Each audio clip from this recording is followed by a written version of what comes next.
The molecular structure of human tissue is so similar to pork that most people can't tell the difference in a blind taste test, and cannibalism is still alive and well in at least 5 countries today.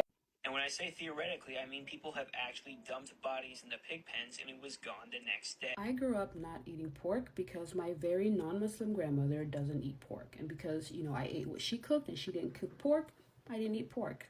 Now, the Quran forbids the consumption of pork in multiple places, I believe 3 or 4 different places. So that's enough reason for me.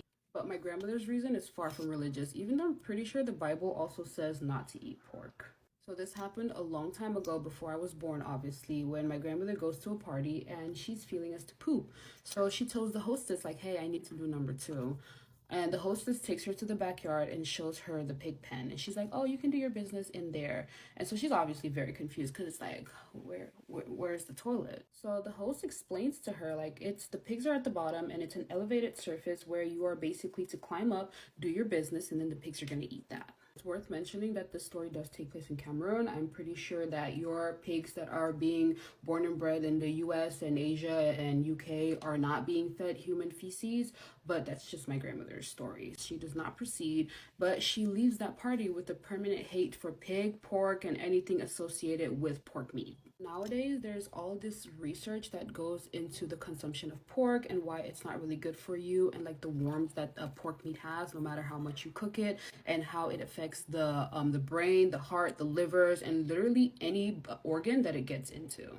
Pigs are some of the filthiest animals in the world, not only in regard to what they eat, but also how they live their life. Because, like, what other animal's favorite pastime is rolling in mud?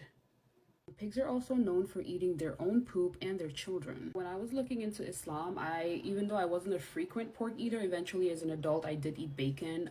I think that's really the only form of pork that I consumed. I asked a lot of questions, and one of the questions I asked was regarding, like, what's up with the pork, yo? And the way it was explained to me, mashallah, it just made so much sense, and that has stuck with me since then. I was told that pigs were put on the earth by Allah subhanahu wa ta'ala to basically be like custodians of the earth. Now, what do custodians do? They take away dirt, they clean up places.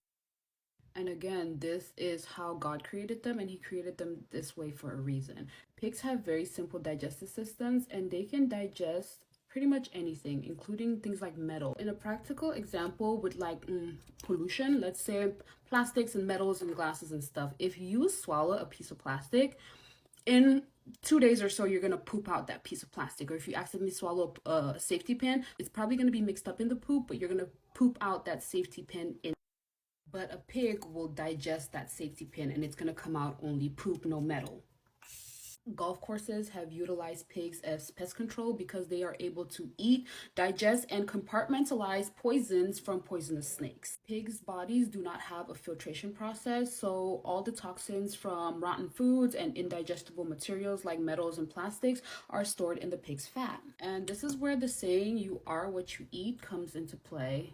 Because while human bodies do have better filtration processes than a pig's, some of those toxins will inevitably be stored in your body. And that is why decades later, scientists are able to tell us that King George's prolonged and increased insanity was as a result of his doctors accidentally poisoning him with arsenic, thinking that they were treating him because they tested his hair. So ladies and gentlemen, you are what you eat.